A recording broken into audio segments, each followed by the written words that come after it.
మామా ఇదేనా మామా స్వర్ణముఖి నది? అవును మచ్చా, కన్నప్ప సినిమాలో ఈ నీళ్ళేనా నోట్లో తీసుకుని పోయి శివయ్యకి అభిషేకం చేసిందా? అవును మచ్చా, ఈ స్వర్ణముఖి నది నీళ్ళే మామా. ఇది స్వర్ణముఖి నది కదా, అంటే దీంట్లో బంగారం ఉంటదా? పిచ్చోడా, చెప్పులు అమ్మే వాళ్ళకి చెప్పులు ఉంటాయా, చదువు చెప్పే వాళ్ళకి చదువు ఉంటదా? అన్నా అన్న నాకు చెప్పింది నిజమేనా? ఏమో ఆ అన్ననే అడుగుండేదా?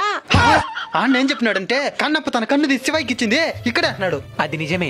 అంటే ఇది శ్రీ కాళహస్తీశ్వర క్షేత్రం. ప్రపంచంలోనే గ్రహణం సమయంలో కూడా పూజలు అందుకునే ఏకైక క్షేత్రం.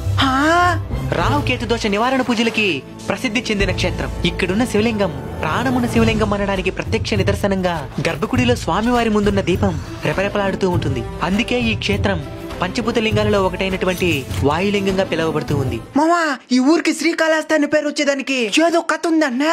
అవును మచ్చా, శ్రీ కాళహస్తి సాలెపురుగు, పాము, ఏనుగు ఈ 3 మూగజీవులకి ముక్తి కలిగిన ప్రాంతం ఇది. ఈ శ్రీకాళహస్తి క్షేత్రానికి సంబంధించిన ఫుల్ వీడియోని మన unbeatable culture blog channel upload చేయడం జరిగింది. వెళ్ళి చూసి తరించండి. ఓం నమః శివాయ.